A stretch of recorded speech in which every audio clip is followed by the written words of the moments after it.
here partying. All right, what's up? Damn right I got knives here with another DRIGK live. Take two on this one. Diego, I think I already saw him here in the background. Nothing wrong with starting the episode with a little Public Enemy. Everybody loves Public Enemy, and if you don't, there's something wrong with you. You should not be watching this if you don't like Public Enemy. Yeah, just go away if you don't like Public Enemy. What can I say, man? Just turn it off, go away. Anyway, all right, let's get Diego on here. Yesterday, there was a power outage in his neighborhood, so he had to cancel last second. I'm going to forgive him for this because I'm super stoked to have him on here. Let's get him on here. Where are you, buddy? All right.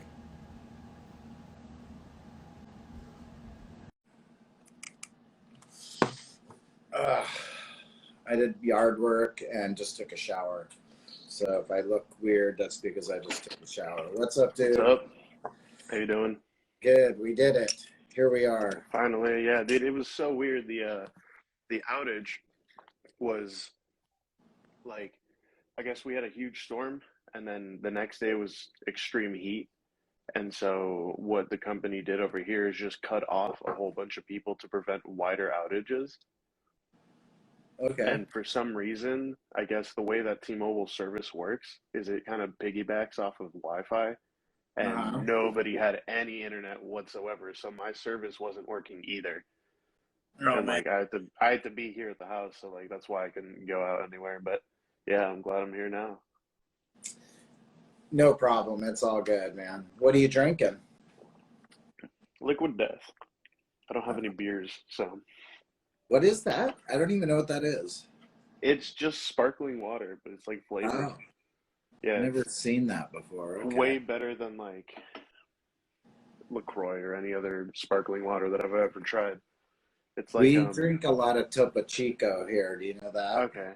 I know of it, but I haven't tried it, so I don't know. Like, I don't know. It's how to very compare Southern California kind of. Just because we're close to Mexico, it's cheap and it's really done well. Yeah. Yeah, I'm a huge fan of Liquid Death. I'll have to try that sometime. Definitely. So, here we are. All right. I appreciate you doing this, man. It's fun, and I hope you enjoy yourself while we do this. For sure. Let's hear about where you live. Where do you live right now? Right now, I'm in Ohio. I'm in Columbus. We're moving in like 2 weeks back to California into the mountains.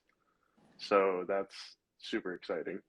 Back to Cali, huh? Yeah, back to Cali. 'Cause that's where I grew up. I'd spent basically, I guess, 23 years of my life. And then since then, I moved here and raised my daughter basically the whole time we've been here. And now we're going back to California, but a different area. Back to Cali. Back to Cali. Yeah. And how old are you? I am 25. Are there other flippers around you where you live right now? There are a couple. I've only met or heard of like 2 that are in the immediate area. But I've since made a group chat of maybe 8 or 9 other people that are in Ohio. Oh, I got my manager into flipping, so like we literally spend all day just chilling in the break room, or not the break room, our actual like office, just flipping. It's pretty fun. So do you ever have meetups or anything, like get-togethers? We're having the first meetup this coming Friday. Not this week, next Friday. Okay.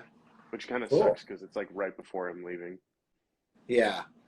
What about where you're moving to? Do you have any idea if there's anybody close by? Definitely not close by, but it is California. It's a huge state. Where we'll be is like pretty remote. So I highly doubt that we'll have anybody like in the immediate area. But yeah, I know a whole bunch of people in Southern California who flip. Okay. What's your first knife? Can you think back to the first pocket knife or Balisong knife that Ooh, you got, or yeah. So the each? first pocket knife I remember getting was like I don't know the brand of it, but I went to like a Pet Boys with my grandma because she needed to get something, and I found like a two pack, one small, one large of like the same knife, and they were just basic folders. And I mean, like I guess all before that, like I would take my dad's pocket knives, like Swiss Armies and stuff, and play with them all the time. But like when we went to that Pet Boys, they had like that two pack, and I don't even know how old I was, but I really wanted it, so she got it for me. Um, I mean, I've been into knives since forever, and then like 2016, one of my friends handed me one of their like cheap, Amazon trainers or whatever, and I'm like, oh, this is kind of fun to fidget with. I'll get one. Spent like 12 bucks. Enjoyed my Amazon trainer. So my friend said, can I borrow it? And I'm like, sure. And then 2 weeks after I started, I dropped like $300 on a mint replicant, and and the rest is history. So you've been flipping since 2016. Yeah. Okay. Yeah, it's interesting, like how, well, not necessarily boys, but some young kids have this fascination with knives. It's just this Yeah. weird thing that happens. I'm the same way. I remember as a kid just being fascinated with knives and causing damage with them. Yeah, like just testing them out on everything you possibly can. Oh Yeah. yeah, I was really into throwing them into things. Like Yeah, like hatchets just and whatnot. had no clue how to throw it, just would huck the thing into like Yeah. fences, cardboard boxes. Yeah. Hmm. I Same used with to BB do all of guns. that. Oh yeah. Yeah. Um, can you tell us a bit about the Bally Academy? Sure. Um, so this idea kind of came from um, Oximity. Like one day they posted on their story saying something about like lessons or like one-on-one sessions, like something like along the lines of doing like a little school or something. And immediately I DM'd them. I'm like, actually, like huge idea. What if there was like a school for Balisongs, but not like a place you went to? Obviously, that would be cool, but like having that centralized in one state is kind of difficult if you want to, Yeah. keep it broad. So it kind of turned into like a Balisong school. It was initially going to be all done through like Discord, and then we like went on to think about like what else anybody else is doing. And we saw that Artsy was like getting hate for doing her own version of that, but like she was the first one to like really pitch that as a thing. So I figured, well, why not like make some sort of competition when it comes out to that? And so I'm like, okay, we can do like tiers, and what kind of value could we provide for somebody who's willing to pay to like learn or get advice or guidance or coaching, like that kind of thing, because it exists in every other type of hobby, like gaming, right? You can go and basically hire a personal coach to review your footage or your gaming, whatever your strategies, and then tell you what you're doing wrong and what you could do better, like similar to that. Um, but it's But more you like can guidance. buy somebody's. Can you buy somebody's talent? Like you can buy their. No, but you can buy their time though, and Yeah. and when it comes to flipping, like a lot of these people don't like this is a hobby for 99% of the people who are into it. Yeah. So they don't have the most, I would say, don't really have the free time to just put towards helping other people get better, if that's what they want to do.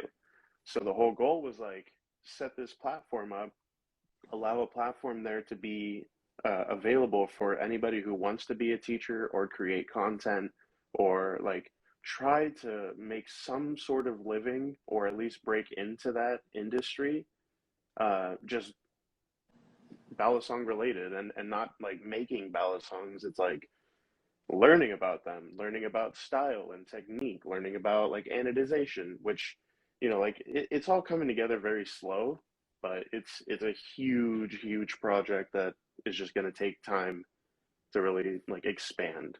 No, it's cool because so much I've learned just by going live and going live with other people. And it's kind of a similar thing. You just a community where you're like, people will help you if you don't take offense to things and you have an open mind and you can take creative, constructive criticism Yeah. and learn more about what you're doing and improve your abilities. That's awesome, and it's a fun way to learn with other people. And Absolutely.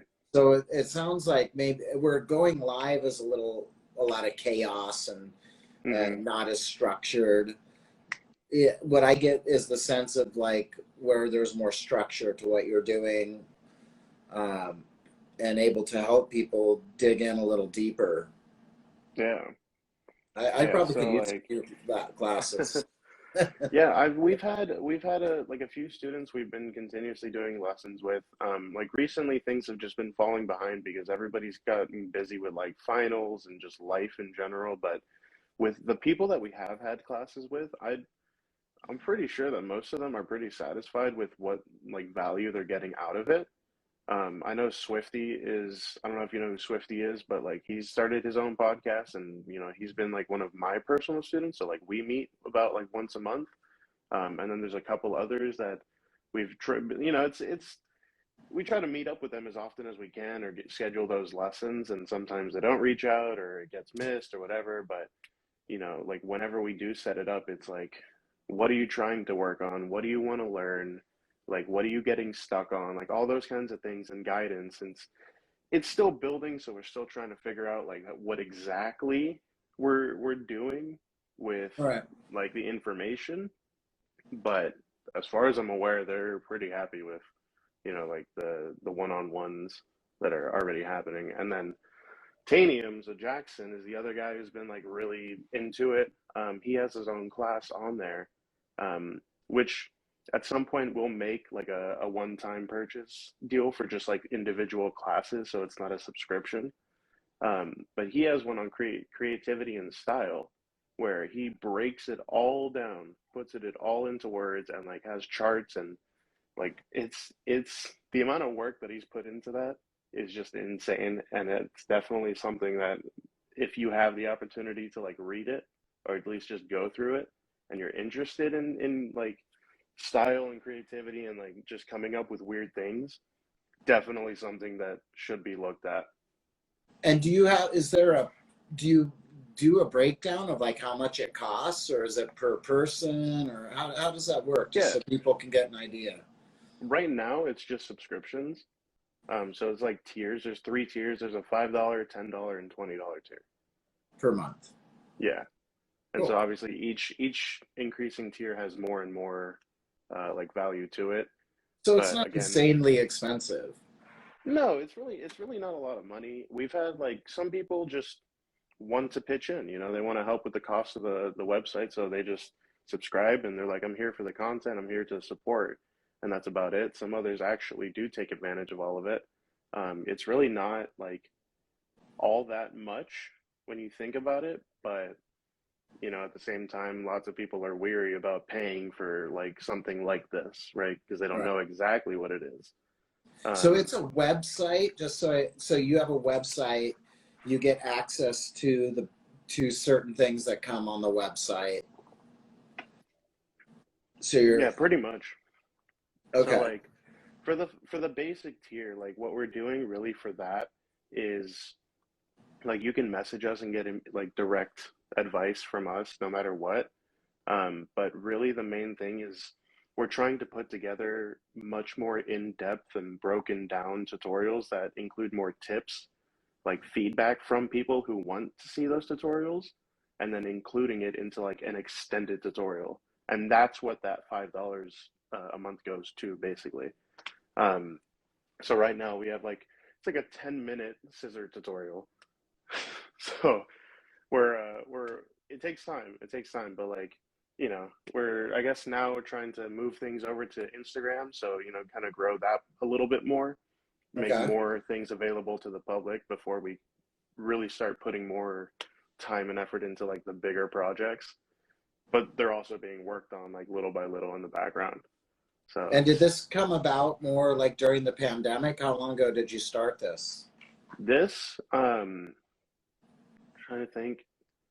I basically got it all together and put a decent amount of like content on the website all within like a month, and then it was up the next month. So when was that though? Sorry. That was like February. So it Oh, like okay. officially opened in like March 1st was the. Okay. Cool. Well, that's interesting, man. It's cool that you're doing that. I really like that, and it's good for the community and good for everybody. Yeah, Um, definitely. so you've also done some graphic design, right? Yeah, I mean continuously doing it, picking up jobs here and there whenever I can. So you do graphic design outside of the Balisong community? It's mainly within the community, because Okay. that's like really where, like I spend most of my time really. So I've only done maybe like 3 or 4 jobs outside of Balisong related stuff. Everything else has been like profile pictures or like just, you know, basic designs and stuff. So can you tell us who you've done some work with within the Balisong community? Yeah. I did Machine Wise's logo. Um, if anybody knows who Old Sluggy is, I'd made his logo. Made a bunch of art for DSNP back in the day. Who else? I did Icy Flip's logo. Um, DCB had a logo of mine for a bit. Arthur, I do basically almost all of Arthur's stuff. Like I did the Goose logo. Okay. Um, I did his Arthur's Annos and the Big A. So like all 3 of those, I did those for him. Trying to think of who else. Um, my own, obviously.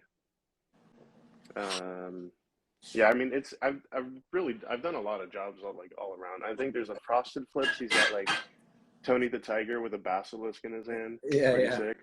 yeah. So yeah, I've done a fair amount of work for around the community. I love that, man. Art, I really am a fan of art stuff, and I do my own kind of stuff and get arty with things. Hmm.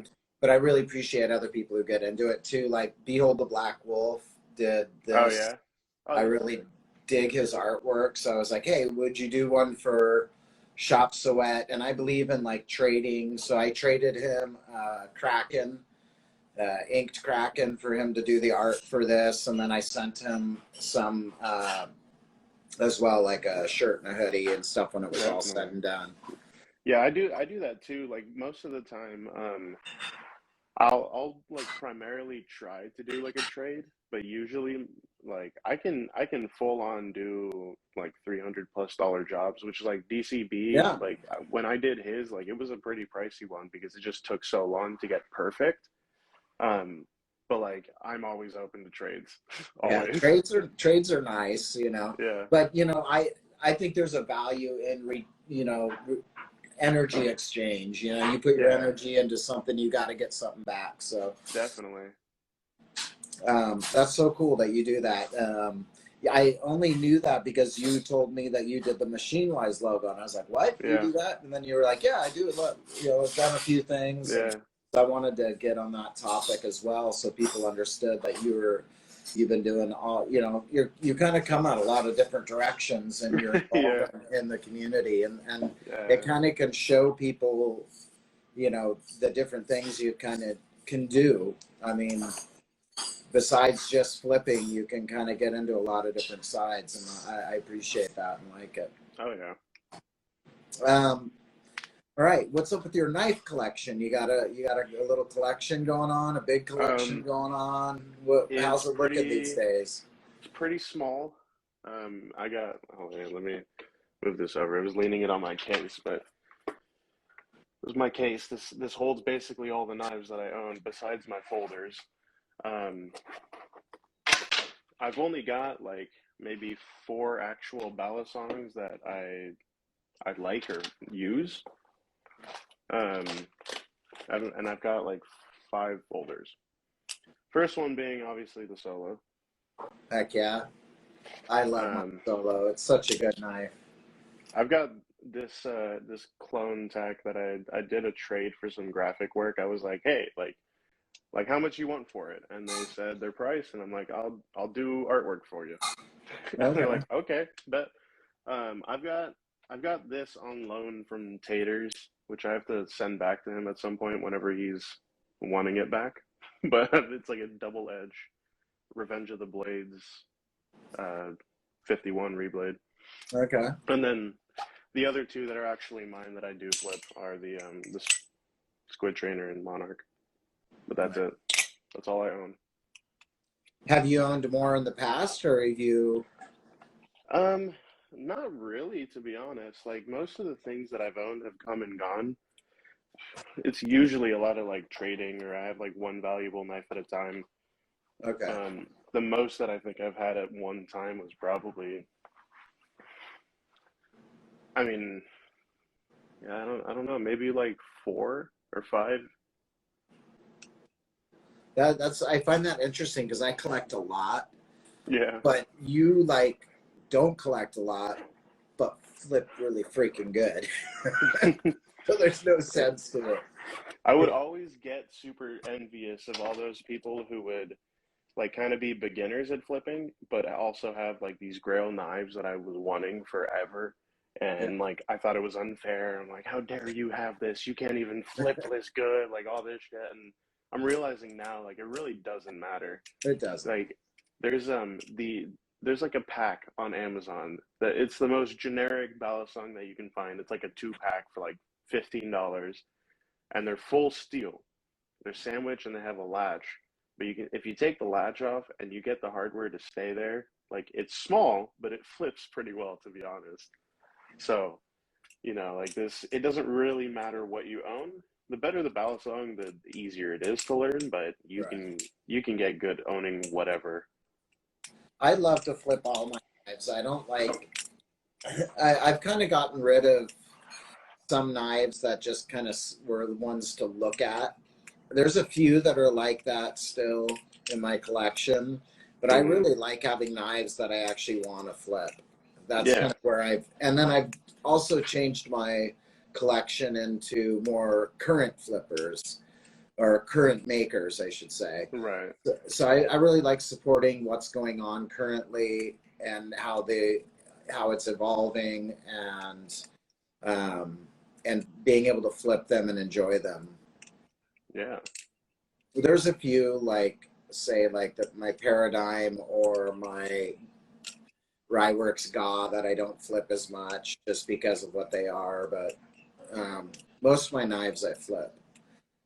Um, Yeah, that's most of the reason why I don't have a big collection is like I use my knives, and usually when I sell them, they sell for the right price. Like if like I don't even know what I had, maybe a 42 back in the day, and now they're going for like 650 for the condition that I was selling it at. It was like 400 or something like it was right. like with I between sold three mine and for 400. 700 recently. I just wasn't flipping it. Yeah, I can't own nice knives. I want to flip all of them, and by flipping them, I would destroy them.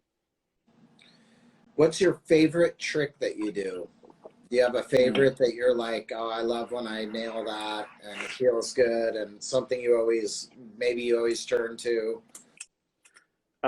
I mean, the most satisfying trick right now, if I can like land it, it's probably like the double scissor, or actually triple scissor. Double scissor is getting, like I'm getting used to it more now, but like triple scissor is definitely a good feeling. Hmm. But like one thing I've been doing forever is the backhand fan, and I've been transitioning it to like a palm fan like that, and so that's just something super easy and fun for me to mess around with. Right. It's nice when you have those tricks that you can do without thinking about much and they're just like second Yeah, nature, just things that might look a little flashy to other people, but are really easy for you. yeah, mundane. Yeah, it's fun. Hmm. What's your favorite trick you can't do, or one that you're trying to learn really well? I know you said the triple scissor, but is there Mm. something that you're like, ooh, that you're that you got your eye on that you want to get down? Most of them are like the new weird grip, like variations of tricks where people are holding the knife like this. So it's like stuff like related to all of that is really just something I've been trying to learn. That and like and cats. I can't do cats. I think I've landed like one, but it was like a kind of a cheat where I caught it in like an overhand scissor like this and then continued. So it was Okay. like, yeah, it was. I still can't do like a full proper cat, but those would be probably more How satisfying is than a double cat? dizzy. Can you explain a cat? So it's just a chat. It's CAT stands for chaplain aerial transfer.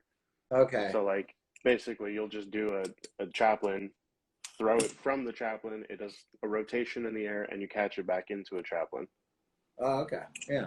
All Yeah, right. so like a lot of people can do that, but I'm almost there. It's all timing. Looks like a good way to cut myself. I'll have Oh, to work on easily. Easily. Because it's full trust. You gotta stick your finger in there and hope that it's not on the wrong side. Yeah. So much of it is that fear, getting past the fear, you know. Mm-hmm. Um, I say that all the time, like with aerials and stuff. It's just trusting that it's happening the right way, and then not being afraid of it. Because when you're hesitant, you get cut. Exactly. You gotta full send it. That's right. um, how was it for you to compete in the Balisong, uh, Comp? It was really fun. Like I've competed in a couple other competitions, but none of them I didn't do well in any of them besides Ballycomp because I kind of knew what to expect at that point. You know, getting up like this was different though. This one had a stage and a timer and like cameras and tons of people. But like first round was like very nervous, so I played it safe, and then second round I'm like, all right, I know kind of what to expect, but it was still a little bit of nerves. Um, but it was fun. I think, overall, I think if they were, to make their edit, once Blade HQ makes that edit for it, I'm sure it's going to be like really entertaining to watch. Yeah, Yeah, I think a lot of people did really well. I've seen some clips of things. Your performance was really good too. I think overall it was a really great lineup. Like there Yeah, was really good back and forth, and it was a really good, entertaining competition. definitely. I was definitely stoked for it being my first time. Well, no, it wasn't. I went to Blade West, but first time with like live blades, a real competition like that. Yeah, It was fun. yeah. Um, will you be going to more blade shows, and will you compete some more? Oh, definitely. If I do go to Blade shows, I'll probably continue to compete until I win, and then after I win, I'll probably see if I can like judge or do something else with the comp. But like, I'm just gonna keep trying. What Um, are you going to go to Blade Show West? I'm gonna try. Since we're moving, like this move was pretty sudden, so we've had like we'll be moving in like 2 weeks, and then a month after we get there, we're flying to England for another 2 weeks. Because like my wife and I are having a wedding for her entire family in England, and my family's going, so it's a huge thing. And then when we come back, it's basically just recover. So we'll be back basically at the beginning of September, and I don't know how soon after that we'll know if we can actually go to Blade West, but like we really want to. Does her family know you flip knives and you're Oh into yeah, this? yeah. They weren't like too supportive about it in the beginning, but now that I've been sponsored and I'm like taking it a lot more seriously and all this kind of stuff, that they're a little more supportive. But like Katie, my wife, has just been the most supportive overall. And we were like talking about Blade Show, and she was like, "I miss it. I want to go back." So which is surprising because I wasn't expecting that at all. I So really now enjoyed I've kind meeting of her. She converted was her. really nice Yeah, person. yeah, she's great. That's super cool to be supported like that in your hobbies. My wife is like that too. She gets annoyed, but for the most part, she Oh, right, yeah, supports of what I course. do. I don't think there's a single like significant other who wouldn't get annoyed at any sort of knife guy. Yeah, Any like folders are super annoying. OTFs, I can imagine it all, and like especially if you have loud like ringy balisongs, yeah. That's the they're gonna main thing. hate Is like you. at night when I'm flipping and she's trying to sleep. That's like Yeah, I that's hear why the this solo makes for a Paul, great. Paul, Paul. I can hear it from the other room. I'm like, oh god, okay, I'm done. Yeah, I used to wake my parents up at like 3 in the morning when I would put a lot of time into practicing. I would just because I was obsessed with it for maybe like 3 straight years. I was just obsessed. And I'm not saying I'm not anymore, but it's calmed down. Um, and like in those first 3 years, it was nonstop flipping. I would just play games, flip on the side. And once, I was tired, done playing games, I'd stay up till like 3 in the morning just flipping over my bed. And I had hardwood floors in my room. So every single time that I dropped it, and it was super loud, and I would end up waking up my parents, and they'd come over and be like, "Go to sleep, like go fucking to sleep." You're like, I can't. I'm I like, almost got this. yeah, I'm like, I'm almost there. So you're gonna. So it sounds like you're gonna keep putting more time into the Bali Academy, keep putting in time into flipping, competing, and you're just kind of going forward. No signs of like, some people I've talked to, they're kind of backing off or they don't do it as much. Like Nardath is really into kendama now. Hmm. Casey Edwards is, changing his life and not making knives as much. Hmm. Um, so it sounds like you're full steam ahead. Pretty much. My like overall goal is to eventually make them. So, whatever progression that takes, like I'm all for it. But like we're moving to California into somewhere remote. I don't know what the HOA laws or like whatever they have going on in the area that we're gonna be in. But like ideally, I could get my first like set of equipment there, like machines and stuff, so that I can start learning. Yeah, Um, because like like make the simple progression from fixed blades to folders to balisongs. Like I'd love to make all of it. So like knives are primarily the goal, but like balisongs are the one hobby that's kept me in for so long that I don't see it like going anywhere really. yeah, man, it's fun, man. It's yeah, yeah, it's such a great thing. It's like it opened a door for me personally that I just didn't know was there, and then as soon as I walked through that door, I was like, okay, this is where I want to be. I like this. Yeah. Yeah. And now it's like I'm older, so now it's like catch up. Like, okay, Yeah. There's a do lot of practice, practice, information. practice. Yeah.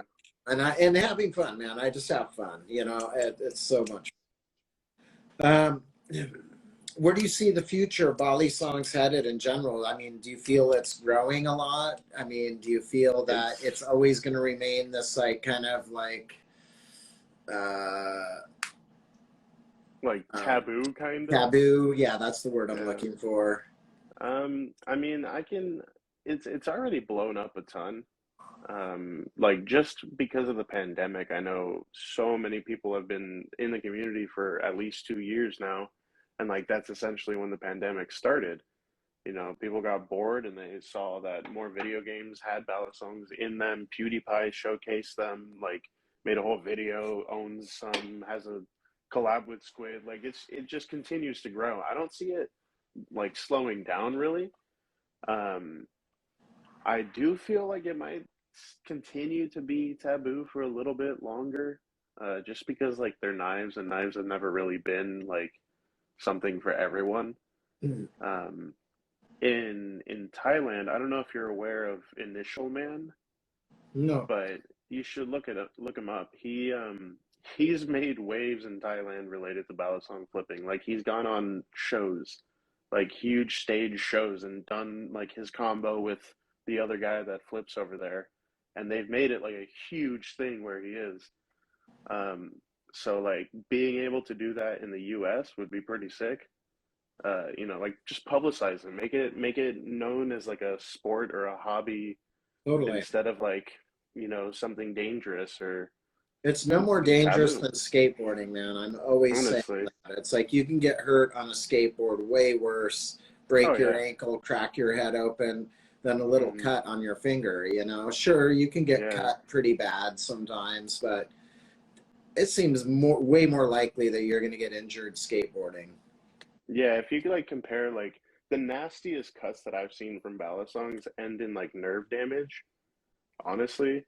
Like it won't cut a tendon. I know that. Like I've never seen anybody deal with that kind of damage, but it's like nerve damage compared to breaking a wrist and not being able to, use your wrist properly for the rest of your life. Right. Like if we can turn it into some crazy, like hobby or some new form of flipping, kind of like what Red Edge is doing, like that would be crazy if more people started doing that kind of stuff. Yeah. I mean, it's growing. I really believe it's growing, and more people are getting interested. I think there'll be some barriers to break through with things, but it's growing. Hmm. Definitely.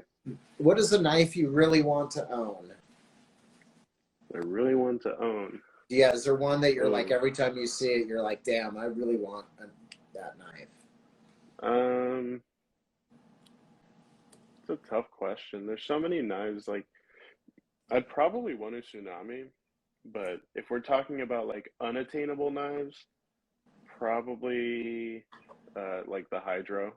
Like right now, the Hydro is the knife that I want. Okay, two Yeah, good answers. I like it. yeah. I mean, Uh, Konohishis are also like great flippers as well, but they're way rare and super expensive. So what's your favorite knife to flip right now? Is it the Solo? yeah, it's the Solo. Okay. Yeah, Um, I haven't put and this thing down since Blade. and do you feel it like comparatively to say the Monarch? You have both of these. Hmm. Um, are you more comfortable with the Monarch because you had it longer and this is just new, so you're flipping it more, or is there a feel for like or Well, I can directly comparing them. Like the Monarch is more comfortable just because like these handles are blackened, so they're like pretty grippy. The Monarch is like it's like cushy all over. Um, but I I picked up the Solo and just started doing what I always do because it does exactly what I want it to do when I tell it to do it. right? And like having a knife that's that predictable and that easy to just pick up and go with is like the obvious answer. Um, there's no like there's no shade here, but when Joe sent me the Monarch and the Solo to try out, I I just wasn't picking up the Monarch. Like I only wanted to flip the Solo. Right. And now, like, I'm kind of doing the same thing. Now it's like, yeah, the Monarch's great to flip. It's fun to flip. I know it. I know how it flips. Like, I know how it feels, all this stuff. But like, I still want to pick this up because the way it feels and flips, like the balance, it just feels better to me. I really love the look of that blade too. It's so Oh yeah, different.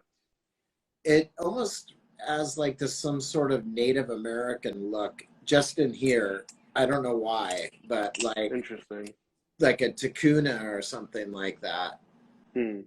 Um, but that's just maybe in my mind. I don't know. But I'm not I familiar with really have that always specifically, so I appreciated don't the know. look of this blade. It's so cool. Yeah, I think probably my favorite feature of the blade is probably the fuller. Is the what? The fuller on it. It's just that Oh groove that yes, goes all yes. the way The along. blood groove. Yeah. Yeah. So how do you get going and flowing when you're? Do you have a method? Do you meditate before you flip, or do you just start flipping? Do you eat a certain food? Do you have a drink that you like to drink every time you're flipping? Um, No, none of that like really applies. I don't know if other people have like certain methods of getting into a flow state. For me, it's just like no distractions. If I'm trying to film, that's in my mind. I'm trying to film, and I can't get into that state if I'm trying to film.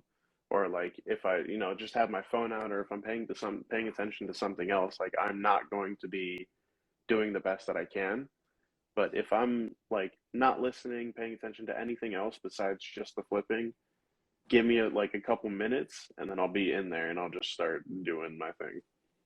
That's kind of the cool thing about flipping. For me, it was like just that zoning out. I do a lot of woodwork and make things, and Hmm. that's the same thing. I put on my hearing protection, my goggles, and I'm kind of lost in this world making something. And I'm Yeah, not thinking about anything else. And it's like that for me with flipping. And also, I play music. It's the same sort of like yeah, state of getting yourself into something where the rest of the world kind of disappears. And I yeah. think I'm kind of addicted to that feeling. And I think a lot of people who flip also are kind of, they have that kind of uh, hyper focus on things. 100%. Yeah, I'd be confident to say that like at least 70% of people who flip have ADHD. Oh, yeah, for sure. I 100. have plenty of other things too. um, cool. So who I saw somebody asking this earlier and it was on my list. That's why I just ignored what they were writing. But who influenced you? Who are some of your favorite flippers from that really got you going early on that you were watching a lot of their stuff? Um, Probably like the classics, to be honest. Knife Stuff, who I miss so dearly. His videos were just so good all the time. Constant inspiration from Knife Stuff. Seiji was definitely there. Skooma, Freak, um, Schlong. He did a lot of like transfer stuff, and he's just like a very casual flipper, but he's got a lot of flow. Um, Jer Bear or Jared, basically, essentially, I tried to copy his style, like when I was starting out, because I just fell in love with it. Like the way he was super smooth and like clean with everything he was doing. So I try to do most of his stuff because it looked most similar to what I was doing. So like I was trying to do what, Ethan and Seiji and all of them were trying to do, and they were at a level that was way beyond my comprehension at the time. So like I just try to mimic what I could, but it was really them who like shaped the foundation of what I built on. Um, and then from there, it's like I got my transfer inspirations, I've got twirl inspirations, there's like aerials and all that kind of stuff. So like I try to keep it as well rounded as I can, but it's mainly, yeah, mainly those guys. There's really a great feeling too with Balisong flipping is when you level up, when you're like, okay, I just got better. I got through that hurdle, Hmm. you know. And there's a lot of those levels that happen, where you become more confident with certain things, or you learn a certain trick that or a certain element to unlocking the puzzle of that trick. Hmm. Are there any significant points that you're like, oh, once I got to this point, then it kind of made other things line up? Um, I mean, it's really like I guess what really made things easier was gaining the finger strength, probably. Mm-hmm. Once I was able to control things down with like by my ring and pinky, like that's when things got a lot easier with twirls and fans and being able to control everything else. Um, and I mean, I don't know, like I started out like within the first like month, I got helix aerials and reverse helix aerials like perfect. Like I was constantly doing it. So I think that definitely also helped with like understanding that plane right in front of me when I'm throwing like aerials. So yeah. What's the worst cut you ever got? Um, I've believe it or not, I've never had to go to the hospital for any cuts that I've ever gotten. Um, no stitches ever. I've never Good. like yeah, I don't like flipping extremely sharp knives because I'm not down to just cut to the bone. Like I don't see a reason for that. Like if I can get cut where it stops me from flipping, like I think that's enough. But I don't need it to like go through my finger and lose feeling. But honestly, probably just like missed scissors. You know, where you try to catch a scissor and you catch the blade between your fingers, and then Oh that yeah. blade just slides along one of the fingers. And yeah, actually, I have a reel that I use that clip on where I was doing like a freestyle from like 3 years in or something, and threw that aerial, caught the blade, and it just like slid along my finger and flew off. And that one's like I have an obvious scar right there for it. Yeah, that's painful. Yeah, I did that with a Telesco scissor Mm. with a really sharp, and I was like, Oh, oh. All right, this is a funny question. yeah. And I've never asked anybody this question, and it dawned on me this would be a fun question to ask Diego. If you could give lessons to any one person, famous person, alive or dead, who would be that person that you would be like, that would be a fun person to give Balisong lessons to? Ooh, what a question. Yeah, right? If I were to teach anybody, shit. Like Sylvester Stallone. I mean, it could be anybody. It could be like Yeah. some hot model. It could be like Donald Trump or, you know, whoever you wanted. Give us some good imagery here. Diego giving lessons to somebody. So we could teach Jesus how to flip, and that way more people would be okay with flipping Balisongs because he would have wrote about it in the Bible. I like that. Diego giving lessons to Jesus. All right.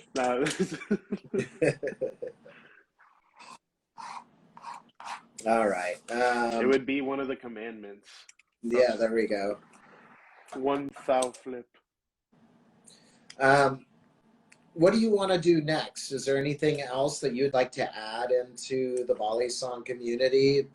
I mean, you're already doing a lot, so I'm not suggesting, but is there anything that's developing in your mind? You said you want to do your end goal, or not end goal, but one of your desires is to be able to make a knife. Have you taken any steps towards that? Not just yet. Okay. I have talked to Joe about potentially like working on a design together, and he's open to that. So there could potentially be a knife that has been designed by both of us. I don't know who's pursuing it or if anybody will pursue it, but like Joe's already got these like Pokemon trading cards, but with the solo on it, which I'm sure you're aware of. And I think it would be super cool to have maybe an entire series. It'd be extremely expensive to create like a brand new deck, which, you know, like I'd thought about. But if we could do like, you know, custom Pokemon cards for every single like knife, or at least the most popular ones or something like that, then be Dude, like or a like collectible trading. playing Yeah, cards with uh, yeah. a Oh, Balisong. that would be cool, yeah. Like a whole deck Minecraft. of cards. That'd be so cool. Yeah, I was just thinking like just other things that, you know, like don't really exist right now is really where my mind ends up going. So like those trading cards don't exist. If there was an easy way to set up like a screen printing business or finding someone who'd be willing to do like a bunch of different one-off designs where like flippers could go and buy like their own shirt that has their tag on it, the QR code, like that kind of thing. It's just that they're all different, so you can't like bulk buy them. Yeah, that'd be Um, cool. yeah, it's just like a bunch of random ideas that I've had. Obviously, eventually, like including my own ballad song, but I don't know how long that'll take. All right. So when you come to when you move to California, you're gonna come visit San Diego, and we'll do a meetup with SDBC. Oh yeah, I mean, All right. my wife's best friend lives in San Diego, so we'll definitely be down there at some point. Right on.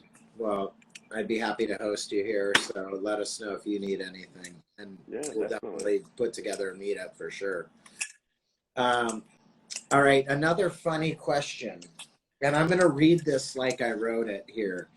So Okay. this is a funny question. and I'm going to read it like I wrote it so everybody can understand.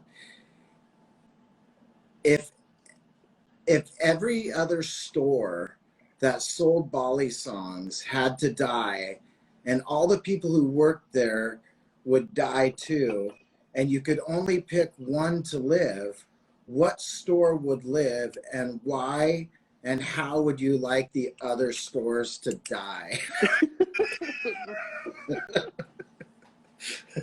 That's a loaded question, Paul. Okay, well, obviously the only store that would stay is Shop Soet. Perfect Everyone answer. else can just die, preferably painless, like just like carbon monoxide poisoning or Oh, some like a shit, you know? painless death. Okay, I like Yeah, that. they Okay, don't so know you're what. being nice. Yeah, you don't know what's happening. You just aren't there anymore. I'm teasing. I'm really not that greedy, and I don't want other stores to die. I just want to have a really stupid question and make it funny. You just wanted to play the microtech situation, huh? Right, that's right. Every other store should die. Only I can sell Balisongs. Yeah, only you can sell my products and my products only. Right. So I asked about Blade Show West. You might be going. I hope you go because I'll be going. Well, Any if other I do knife go to store? any, What? if I do go to any more Blade shows, I'll probably be working the table with Joe. Cool. Just probably indefinitely. I know that Katie and I definitely made like a good impression on the first show, so I think he wants us back. Dude, and I hope that our table again is right next to you and we all get to hang out again because Yeah, that would be cool. it was so awesome. It was great, man. I was so tired though. Geez, by the end of the days, Oh I was, yeah. and then I had to go to the pit after and hang out. And then that last day, I think I really started getting COVID or something because I was just like Mm. really extra tired. Oh But yeah. and then got home and sure enough had COVID. Um, any other knife story you got for to share with people? Mm. My second or third ever comp.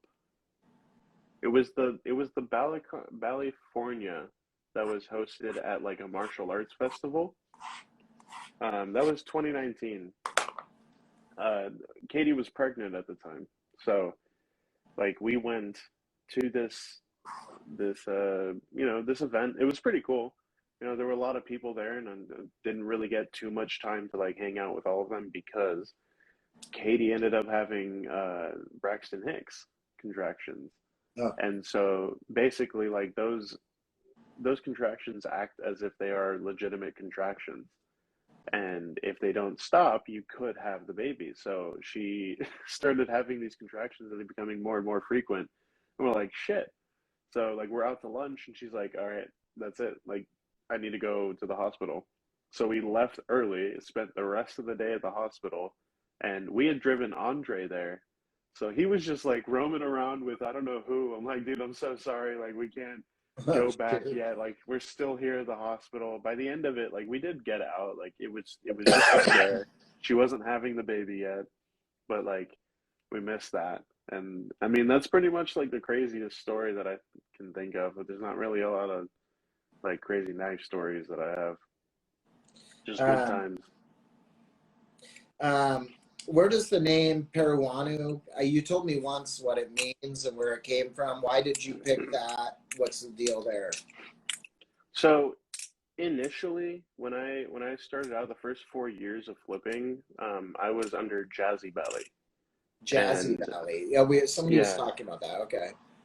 um, so like at a certain point when I had moved in with Andre, like I lost that account for a bit, so I created a new one, and that one was Peruano because I was like what I do with the graphic design. It's not only that; it's like kind of whole branding. So I've helped a couple people come up with like usernames that are pretty unique and related to them, along with like a profile picture.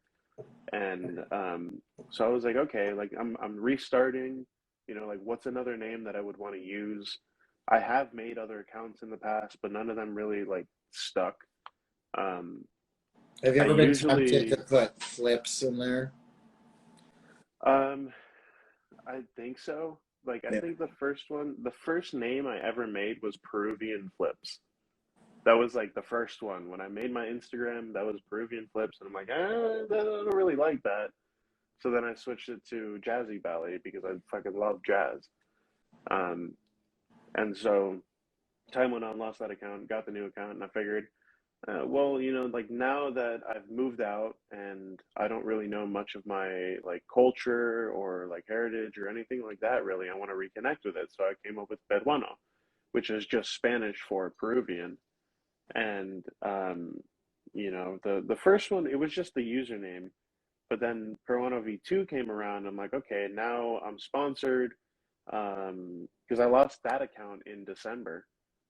So like he had just sponsored me, and then I lost the account, and I'm like, all right, fine, like Peruano V2 is just continuing, and now that I'm sponsored, I may as well just try to start making a brand, like a Joe Hansen Peruano type thing. I wasn't really sure like what, but I wanted like a brand, Right. Um, so it's just me reconnecting with my culture. I'm still working on like a full version of my logo. That profile picture is of an Incan god called Viracocha, which is basically the god that created like everything essentially, like the earth, land, sun, rain, thunder, lightning, clouds, like all of that stuff. Um, so I figured it'd be super cool to have that's like it's like a little statue that's holding like two thunderbolts or lightning bolts. Um, I was just gonna replace them with Balisongs, like one monarch, one solo. So I'm gonna once I get there, I'll finish it at some point. But yeah, I mean, just I've been trying to reconnect with like where my parents are from and that whole culture because it means a lot to me now. Nice. I feel like I missed out because my entire family was born there, and I was born in the U.S. So, what about where you live now? Is there any interesting story to where you're at now? Like, what is the city where you're at? Kind of, is there a famous story that goes along with it? Is there somebody famous who lives near you? Something. Um, not really. Um, like back, like I said, like I was rooming with Andre. My wife was pregnant at the time. Wasn't my wife, and before we had moved out into our own place, her parents moved here because her sister lives here. So they all moved here, and she was like fully heavily pregnant at the time. Decided that at the end of our lease, she wanted to follow her family and just be with her mom while she went through this whole thing. And I'm like, okay, we'll make it happen somehow. It was like I don't know how we're gonna do it, but we'll try to figure it out. And so she flew last minute she possibly could while fully pregnant, and then I sold as much as I could, stuff up the car, and drove all the way over here. Wow. So yeah, How do you that's like it that's there? the story.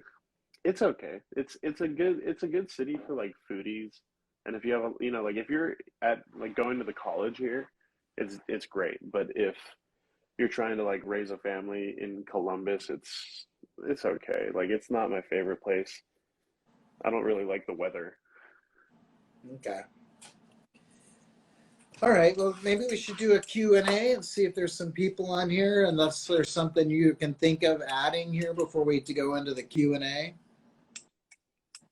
Um, I mean, not much. All right. Let's have some people throw Yeah, some if questions anybody this way. has If there's questions. anybody out there, I know there were some questions as we were going, but let's see what happened. Let me see. I'll go back a little and see if I can find any.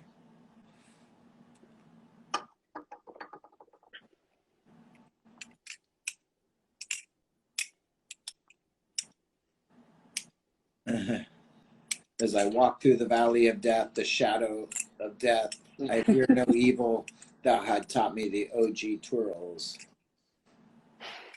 That was from when you were talking about Jesus. Oh, I don't know if my chat is still working or not. I'll read them to you if they. Let's see. Mine is being all buggy too, actually. But we'll see. Anybody out there want to ask any questions? Throw us a couple questions here. What made your decision to accept a sponsorship with Joe over any other sponsors? Well, that's also a pretty funny story. Joe's sponsorship was the only one that came to me and came out of nowhere, pretty much. I like for years, right, since the first person ever got sponsored by Squid, everybody was trying to get sponsored by Squid, and I thought that I'd have a pretty good chance. So like I continued to try and try and try, and never really worked out, either timing or whatever. Um, and then I tried to get sponsored by Fellowship. I tried to get sponsored by Black, and just none of them really worked. And one day Joe posted on his story because somebody asked like, "How can I get sponsored by you?" And he put his criteria on, publicly, and I was like, "Hey, that seems like something that I could do." And he was like, "Oh, well, if you're serious, like let's talk about it more when the time comes." I'm like, "Okay."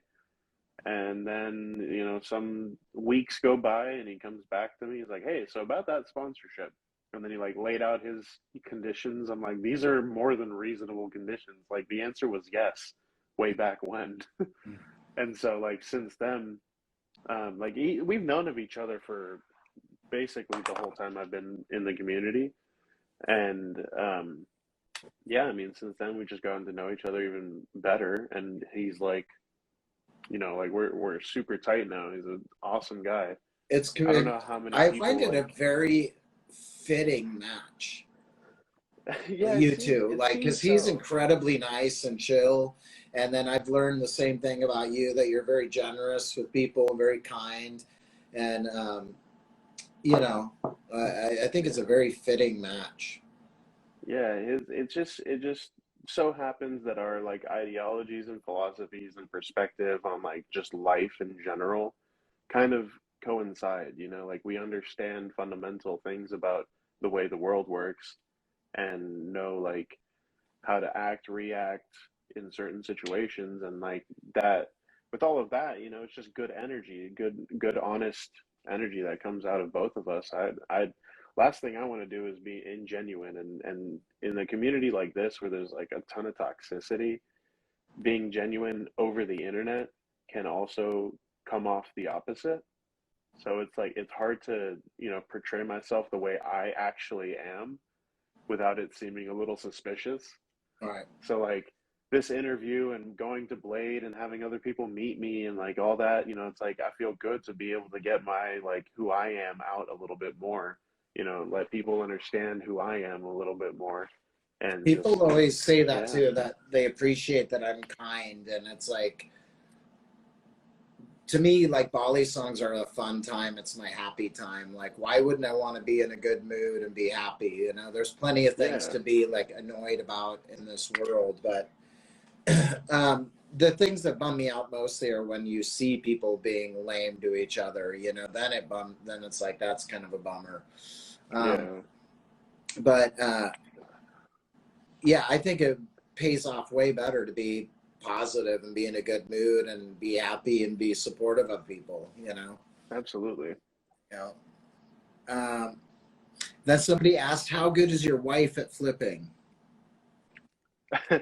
I just got her into it, so she's not too great, but she's got this little like opening flick that she does like this. Like she just plays with it like this, and over time, she'll come around to like actually listening to me, but I think right now she just likes fidgeting with it, and she's Didn't like you get her a been. Squiddy B at Blade Show? It was a Scooty U, Oh, and yeah, like that's when I stopped by your table. Like I got caught up talking about the tracker, like the fixed blade, Right. because she was just fidgeting with my Monarch, and I'm like, babe, like get your own, right? And I had the idea. I'm like, squid's right there. Squiddies are relatively cheap. I can get her one. Like, why not just surprise her? So like, I'm like, I'll be right back.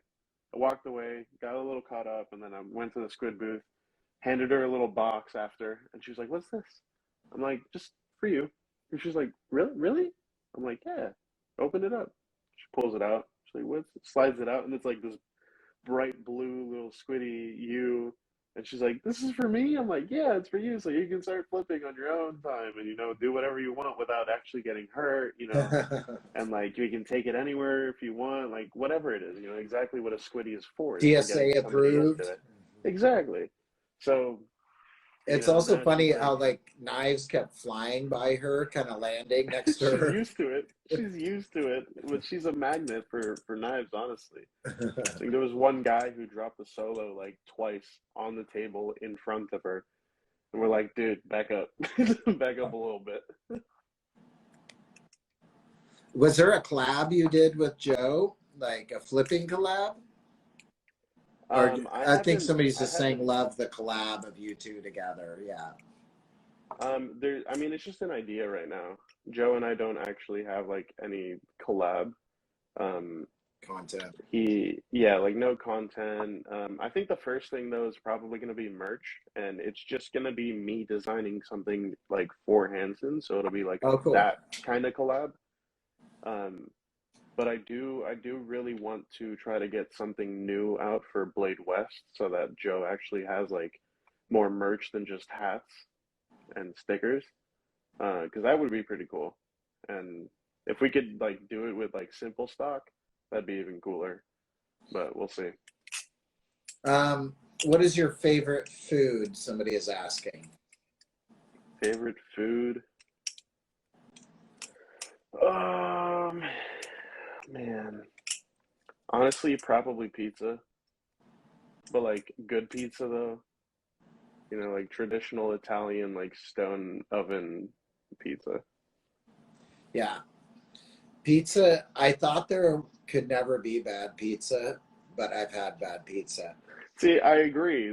For the longest time, I was like, "There's no such thing as bad pizza," and then I started eating better pizza, and I'm like, "Oh wait, the shit I have been eating is bad pizza." Dude, I had keto crust one time. Like I'm Ugh, all for like cauliflower crust, gluten-free yeah. crust, but I had keto crust from Blaze Pizza.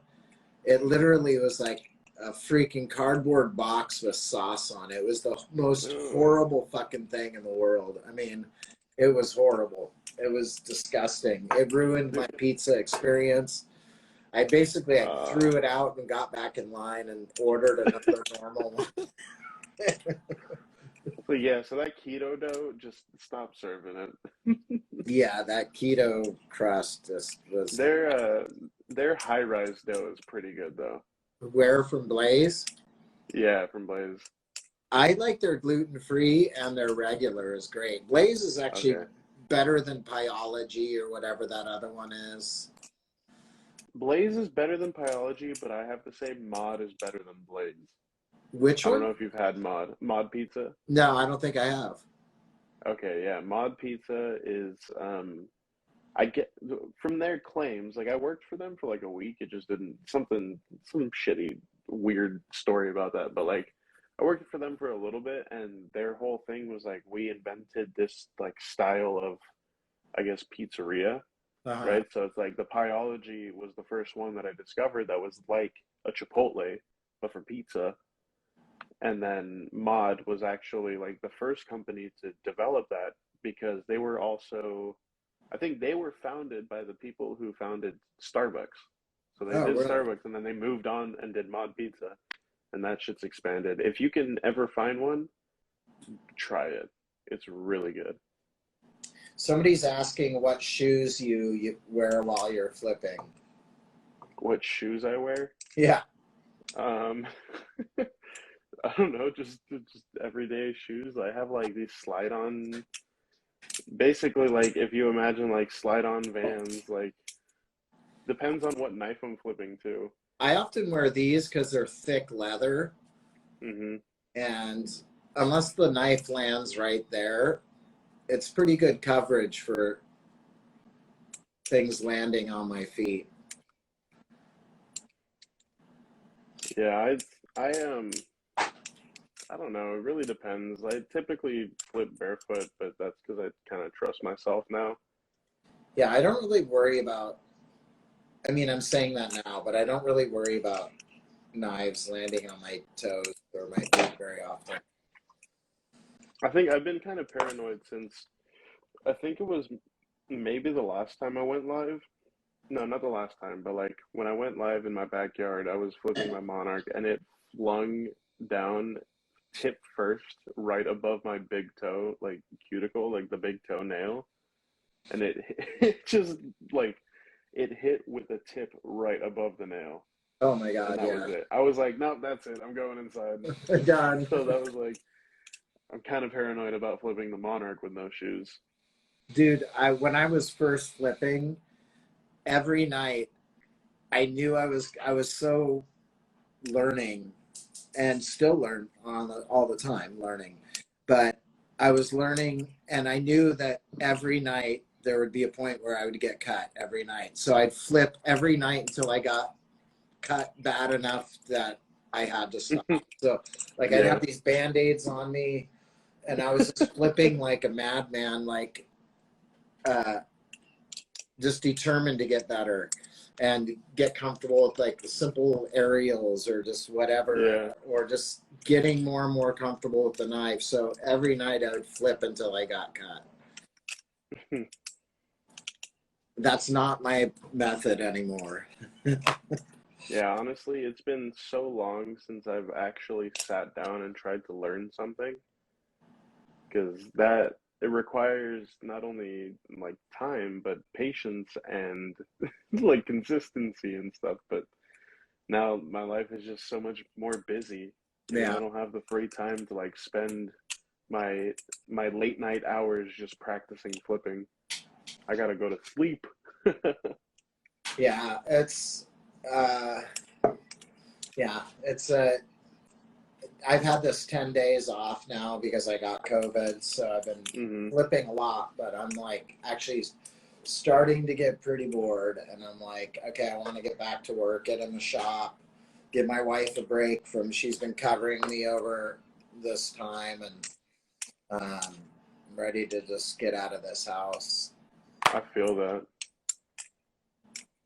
What finger do Yeah, you when find you cut the most? probably middle. Yeah, I would say I kind of feel like this pointer finger. Yeah, I get like it's this. either This it's either just pointer or seems to middle, get but a lot of work. for me, it's definitely my middle finger. Let's see.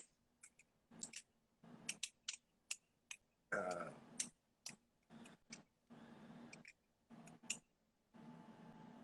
Choker fan to backhand fan. Yeah. Hmm. That one's a fun combo. Well, cool, man. I really appreciate you doing this interview, and I appreciate everybody for watching. I'll be posting this as well onto YouTube for it to live on the Damn Right I Got Knives YouTube channel. It'll be Dope. also here in my story or in my reels or TV or whatever the hell it's called here on Instagram. You'll see it in Hmm. my series of interviews. I really appreciate you, Diego, taking the time, and I look forward to spending more time together in the future. Definitely, I appreciate you having me on here. For sure, man. You are inspiration for sure, without a doubt. Thank you. Yeah. All right, you guys have a great one. Adios, amigos. This is Damn Right I Got Knives signing out. See you, Diego. Peace. Later.